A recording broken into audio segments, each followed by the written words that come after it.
नमस्कार, किसान समाचार में आपका स्वागत है। मैं हूं रेशमा आपके साथ। आइए नजर डालते हैं इस वक्त की हेडलाइंस पर।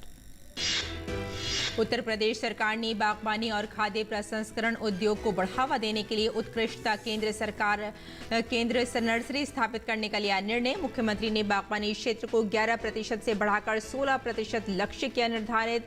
किसानों को नैनो यूरिया उपलब्ध कराने के प्रयास में जुटी योगी सरकार। प्रदेश में नैनो यूरिया का उत्पादन करेगा इफ्को। जम्मू कश्मीर में हाईटेक मॉडल नर्सरी को दिया जा रहा है बढ़ावा।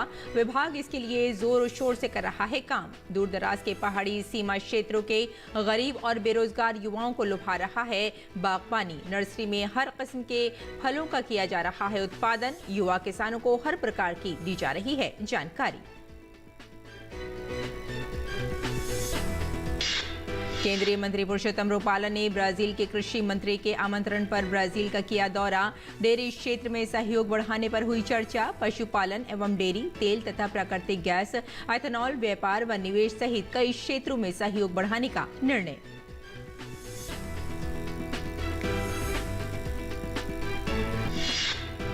असम में बाढ़ की स्थिति में सुधार। 22 जिलों के 7 लाख से अधिक लोग प्रभावित। राज्य में 90,000 से अधिक लोगों ने राहत शिविर में ली शरण। असम के किसान बाढ़ग्रस्त खेतों में काट रहे हैं धान। बाढ़ के कारण किसानों को पहुंचा भारी नुकसान।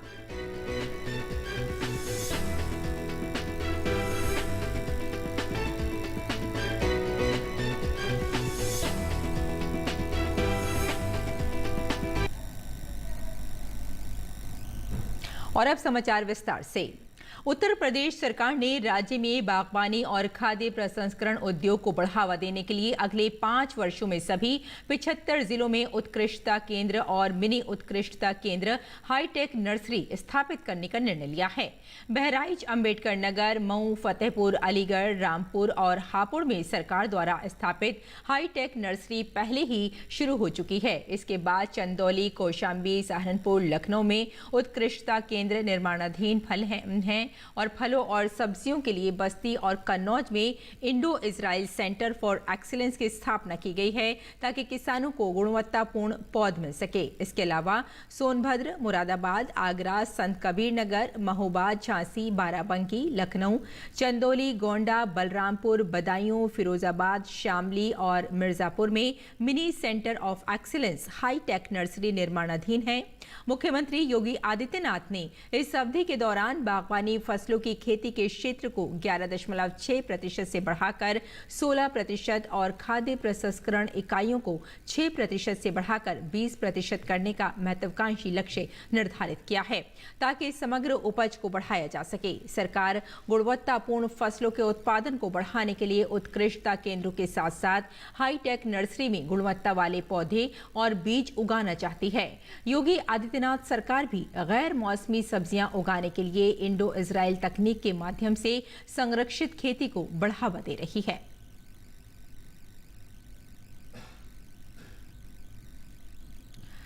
और उत्तर प्रदेश की योगी आदित्यनाथ सरकार किसानों की आय बढ़ाने के लिए नित नए कदम उठा रही है। इसी कड़ी में योगी सरकार प्रदेश के किसानों को नैनो यूरिया उपलब्ध कराने के प्रयास में जुट गई है। प्रदेश में नैनो यूरिया का उत्पादन इफ्को करेगा। स्वदेशी तकनीक पर आधारित नैनो यूरिया एक तरफ जहां किसानों के लिए लाभकारी सिद्ध होगा, वहीं केंद्र सरकार को इस पर 1 रुपए भी सब्सिडी नहीं देनी पड़ेगी। उत्तर प्रदेश सरकार के सहकारिता मंत्री ने कहा कि नैनो यूरिया एक बहुत अच्छा उत्पाद है। ये इफ्को द्वारा बनाया जा रहा है। इसका आविष्कार जोधपुर के वैज्ञानिक रमेश रालिया ने किया है। ये लिक्विड फॉर्म में है। भारत में या फिर यूं कहें कि दुनिया में अभी तक ठोस यूरिया का ही उपयोग होता रहा है। भारत में यूरिया की 45 किलो की बोरी है। ये यूरिया सीधे मिट्टी पर डाल दी जाती है। उसी का लाभ फसलों को मिलता है। नैनो यूरिया तरल रूप में है। नई तकनीक से 45 किलो की बोरी को आधा लीटर नैनो यूरिया से रिप्लेस किया जा रहा है। उन्होंने बताया कि आधा लीटर नैनो यूरिया 1 एकड़ खेत के लिए पर्याप्त है। इसकी खासियत है कि नैनो यूरिया का छिड़काव जमीन पर करने के बजाय फसल की पत्तियों पर किया जाता है। अभी इसका उपयोग करने के बाद ये पता चला है कि करीब 8% उपज बढ़ गई है। आने वाले समय में इसी यूरिया के प्रयोग से करीब 25% उपज में इजाफा होगा। यूरिया का 94 फसलों और 11,000 स्थानों पर प्रयोग का परीक्षण किया गया है। इसके बाद भारत सरकार ने इसे प्रमाणित किया है कि ये अच्छी खाद है। इसकी सबसे अच्छी बात यह है कि ये भारत निर्मित है, भारत की तकनीक है। भारत के वैज्ञानिक ने बताया है कि दुनिया के किसी और देश में इस तरह की यूरिया का अभी तक निर्माण नहीं हुआ है। जम्मू कश्मीर के राजौरी जिले में इन दिनों हाईटेक मॉडल नर्सरी को बढ़ावा दिया जा रहा है। राजौरी जिला विभाग इसके लिए विभिन्न क्षेत्रों में जोरों शोर से काम कर रहा है।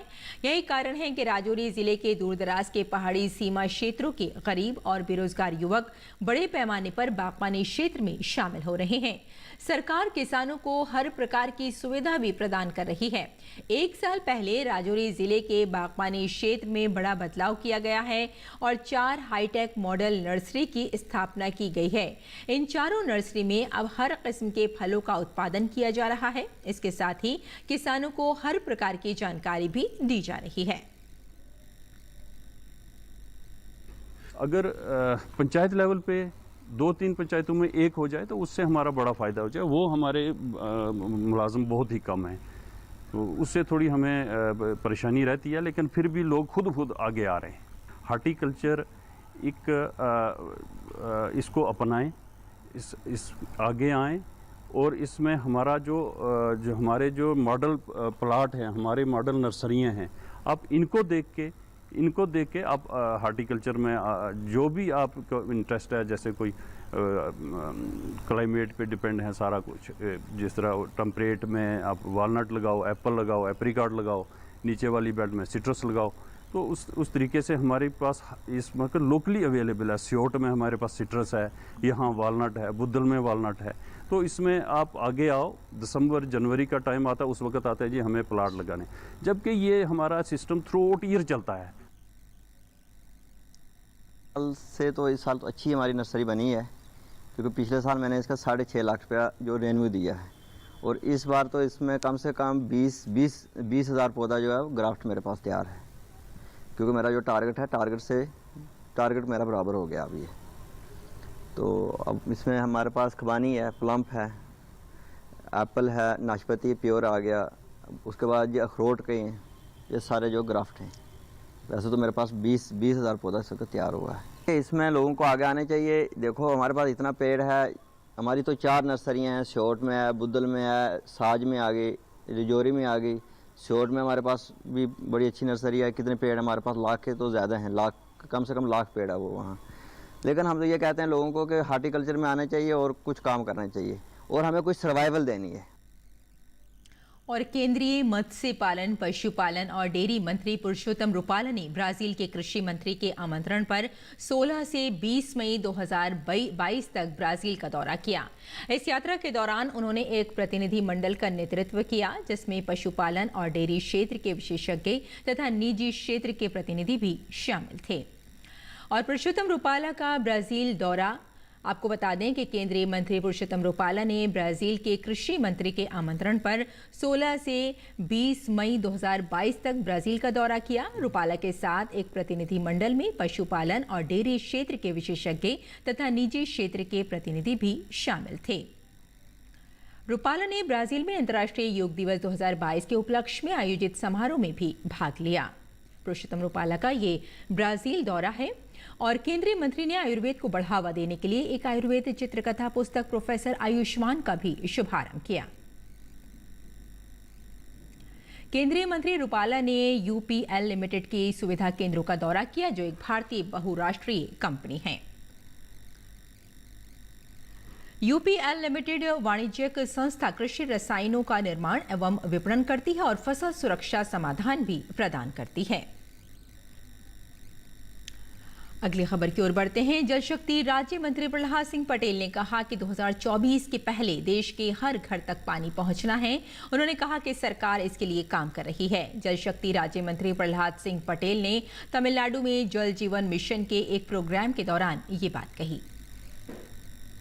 कि 2024 के पहले हमको हर घर तक पानी पहुंचाना है। सबकी अपने चैलेंजेस हैं, अब सबकी अपनी चुनौतियां हैं। सोर्स की प्रॉब्लम्स है, कहीं पानी की कमी का एक चुनौती है, लेकिन जो चीजें हमारे भीतर हो सकती हैं, डीपीआर जल्दी बने।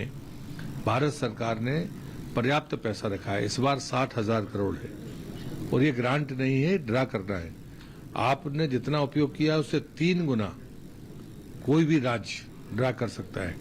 वो तमिलनाडु को भी वो अधिकार मिला था 3,000 करोड़ लेने का। पहली किस्त तमिलनाडु ने लिए।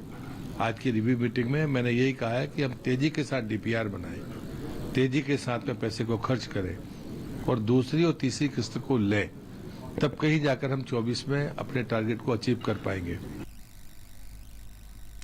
और असम में बाढ़ से जंगली जानवर भी प्रभावित हुए हैं। असम के वन मंत्री परिमल शुक्लवैद्य ने बताया कि असम सरकार ने बाढ़ प्रभावित जंगली जानवरों की सुरक्षा के लिए पर्याप्त प्रबंध किए हैं।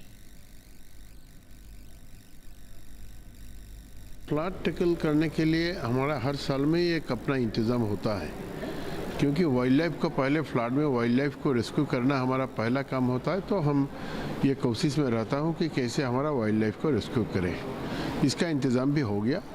साथ ही साथ जो उधर में अपना ड्यूटी जो है जो वर्कर का, वो अच्छा ढंग से कैसे हम लोग कर सकते हैं, उसका भी एक तरीका या रूटीन बनाना हमारा तय हो गया है। टाइम कार्ड देने का बात है, टाइम कार्ड का तो इंतज़ाम हमारा चलता है ऑन रोड में, उसका भी हो गया।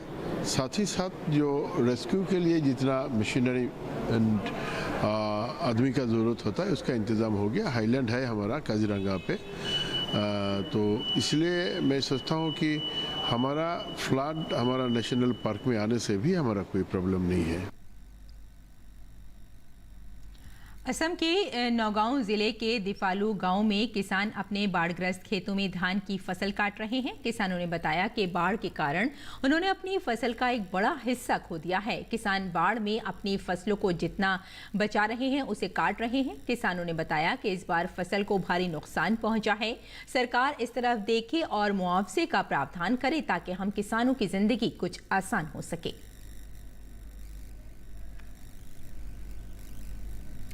पिछले कुछ दिनों से लगातार हो रही बारिश के बाद असम में बाढ़ की स्थिति ने अधिकांश प्रभावित जिलों में सुधार के संकेत दिए हैं।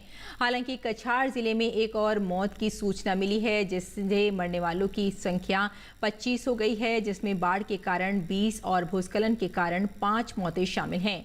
वर्तमान में 22 जिलों में 56 राजस्व मंडलों के तहत 1700 से अधिक गांव पानी की चपेट में हैं, जो लगभग 6.5 लाख लोगों को प्रभावित करता है।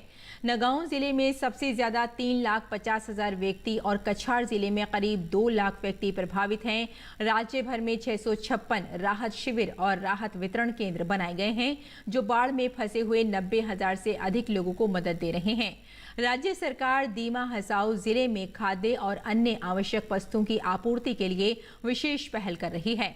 गौरतलब है कि लगातार बारिश और भारी भूस्खलन के कारण सड़क और रेलवे संचार बुरी तरह क्षतिग्रस्त हो गया है।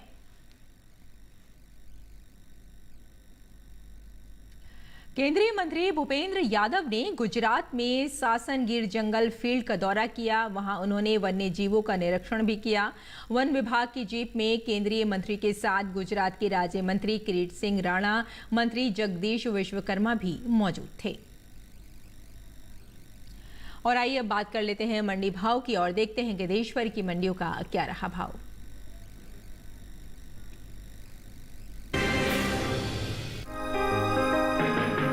ज्यादातर कृषि उपज मंडियों में सोमवार को प्याज का कारोबार उतार चढ़ाव के साथ हुआ। वहीं बात इसकी आवक की करें तो इन दिनों अधिकतर मंडियों में प्याज की आवक सामान्य बनी हुई है। एग्मार्कनेट के अनुसार कृषि उपज मंडियों में प्याज के भाव इस प्रकार रहे। देश में प्याज की उपज में अहम स्थान रखने वाले राज्य महाराष्ट्र की लासलगांव मंडी में प्याज के सौदों में मामूली कमजोरी के साथ खरीद हुई। यहाँ 21 मई को प्याज का भाव था 851 रुपए। 23 मई को इसका भाव सिर्फ 1 रुपया गिरकर 850 रुपए हो गया। वहीं गुजरात की सूरत मंडी में भी इस दौरान प्याज के सौदे स्थिर भाव पर हुए। यहाँ 21 और 23 मई को प्याज का भाव 1000 रुपए पर टिका रहा।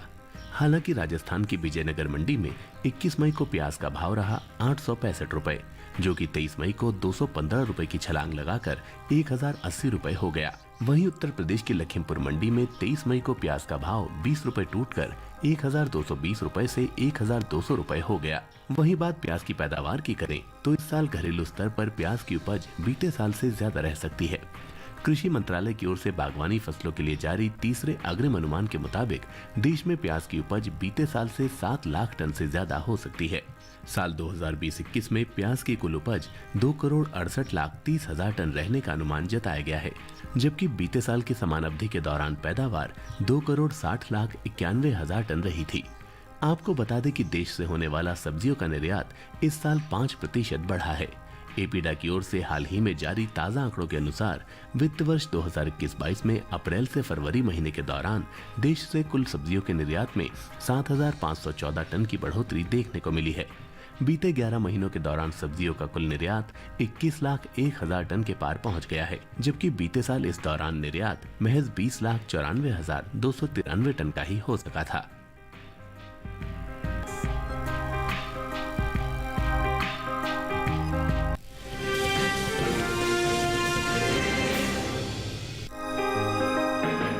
देश में इस साल चने की अच्छी पैदावार देखने को मिल सकती है। घरेलू स्तर पर रबी चने की उपज में 12 लाख टन बढ़ोतरी हो सकती है, जिसका असर कृषि उपज मंडियों में चने के भाव पर पड़ सकता है।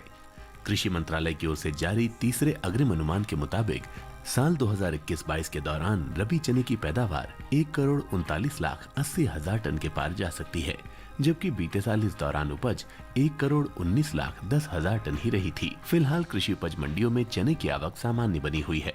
सोमवार को ज्यादातर मंडियों में चना बिकवाली के लिए पहुंचा।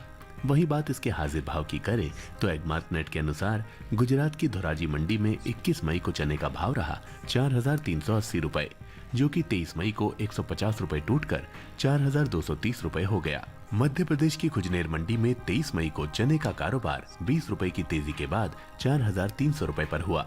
21 मई को यहाँ इसका भाव था 4,280 रुपए प्रति क्विंटल।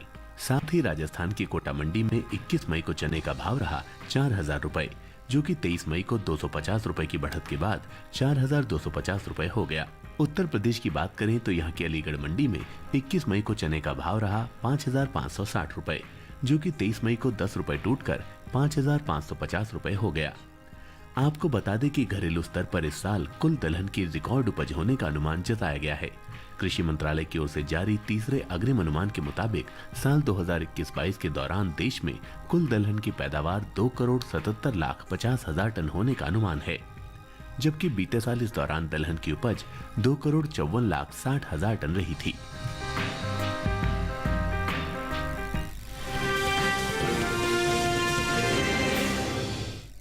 और अब बात करते हैं मौसमी खेती की और जानते हैं कि इस मौसम में किसान कैसे करें अपनी फसलों का रखरखाव। चना, मटर और मसूर की कटाई अलग अलग इलाकों में वहाँ की जलवायु, तापमान और नमी के हिसाब से अलग अलग समय पर होती है। फली से दाना निकालकर दांत से काट कर देख लें। अगर कट की आवाज आए तो समझ लें कि चने की फसल कटाई के लिए तैयार है। इसके अलावा चने के पौधों की पत्तियों का हल्का पीला या हल्का भूरा हो जाना या झड़ जाना इस बात का संकेत है कि फसल पक चुकी है। काटी गई फसल को एक स्थान पर इकट्ठा करके खलिहान में 4 से 5 दिनों तक सुखाकर मड़ाई की जाती है। भंडारण से पहले दानों को भी फैलाकर सुखा लेना चाहिए। भंडारण के लिए दानों में नमी का स्तर 10 से 12% होना चाहिए। मटर की फसल 130 से 150 दिनों में पक जाती है। इसकी कटाई दरांती से करनी चाहिए।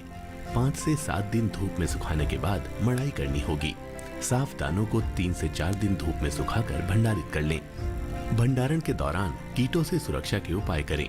चना, मटर और मसूर में भंडारण के दौरान घुन कीट सबसे ज्यादा नुकसान पहुंचाता है। ज्यादातर दलहनी फसलों में घुन या ब्रुचिट का प्रकोप खेत में फलियां पकते ही शुरू हो जाता है। अगर दानों का सही से भंडारण न किया जाए तो गोदाम में प्रकोप लगातार बढ़ता जाएगा। इसीलिए बेहतर होगा कि वैज्ञानिक विधि से बने पात्रों में दलहनी फसलों को भंडारित करें। पंतनगर कोटला, पूसा बिन और हापुड़ बिन जैसे पात्रों का इस्तेमाल कर सकते हैं। दानों को जूट के थैलों में भरकर और फिर लकड़ी के पटरों पर रखकर भी भंडारित किया जा सकता है। चना, मटर और मसूर के दाने हो या दाल, इन्हें सरसों, मूंगफली, सोयाबीन, तिल या नारियल तेल के साथ हल्दी पाउडर से उपचारित करें। 1 किलो दानों के लिए 6 से 7 मिलीलीटर तेल और 2 ग्राम हल्दी पाउडर की जरूरत होगी। इसके बाद इनका स्टील के बर्तन में भंडारण कर सकते हैं। वैसे तो बरसात की जलवायु बैंगन के लिए सबसे उपयुक्त है, लेकिन शीतकालीन और ग्रीष्मकालीन बैंगन भी उगाए जाते हैं। अच्छी बात यह है कि बैंगन की खेती हर तरह की उपजाऊ मिट्टी में की जा सकती है। फिर भी दोमट मिट्टी इसके लिए सबसे बेहतर मानी जाती है। बैंगन की रोपाई करने से पहले खेतों को अच्छी तरह तैयार कर लें। रोपाई करते समय पौध से पौध की दूरी 60 सेंटीमीटर और कतार से कतार की दूरी 60 से 75 सेंटीमीटर रखें। किस्म का चुनाव करते समय सावधानी बरतने की जरूरत है। किसान अपने इलाके और जलवायु के हिसाब से ही किस्म का चुनाव करें। खेत तैयार करते समय 200 से 250 क्विंटल गोबर की खाद या कंपोस्ट खाद प्रति हेक्टेयर की दर से डालें। साथ ही 100 किलोग्राम नाइट्रोजन, 80 किलो फास्फोरस और 80 किलो पोटाश दें। फल आना शुरू हो तब भी उर्वरकों की कुछ मात्रा डाल दें। जहां तक सिंचाई की बात है तो इसमें जरूरत के हिसाब से पानी दिया जाता है। खरपतवार नियंत्रण के लिए विशेषज्ञों की सलाह पर उचित दवाओं का छिड़काव करें।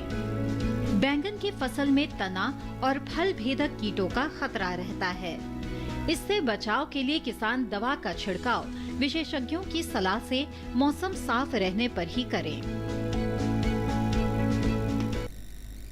और खेती किसानी के साथ साथ आइए नजर डाल लेते हैं अपने खास सेगमेंट खास खबर पर।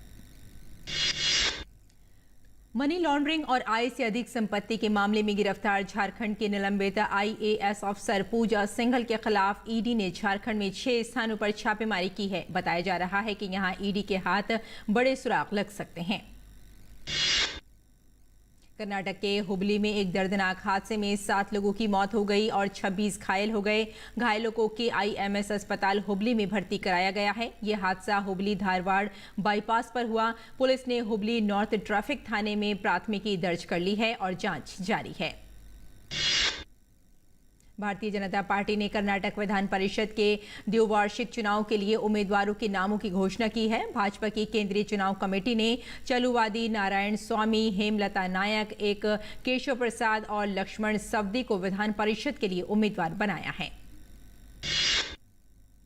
केंद्रीय मंत्री भूपेंद्र यादव ने गुजरात में सासनगीर जंगल फील्ड का दौरा किया और वन्य जीवों का निरीक्षण किया।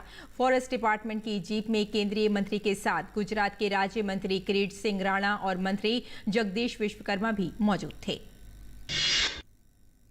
केंद्रीय स्वास्थ्य मंत्री डॉक्टर मनसुख मांडविया ने विश्व स्वास्थ्य बैठक के 75वें सत्र को जिनेवा में संबोधित किया। उन्होंने कहा कि भारत का स्पष्ट मानना है कि शांति के बिना सतत विकास और सार्वभौमिक स्वास्थ्य संभव नहीं है। उन्होंने इस मौके पर विश्व स्वास्थ्य संगठन द्वारा कोविड-19 के दौरान भारत में हुई मौतों के आंकड़े पर आपत्ति दर्ज कराई। उन्होंने कहा कि इस दौरान भारत में हुई सभी मौत को कोविड-19 से मानना तथ्यों से परे है। देश में अब तक 192.50 करोड़ से अधिक कोविड रोधी टीके लगाए जा चुके हैं। वहीं पिछले 24 घंटों में लगभग 12 लाख कोविड रोधी टीके लगाए गए हैं। देश में पिछले 24 घंटों में कोविड-19 के 1675 नए मामले सामने आए हैं। इस दौरान 1635 लोग डिस्चार्ज हुए और 31 लोगों की मृत्यु दर्ज की गई।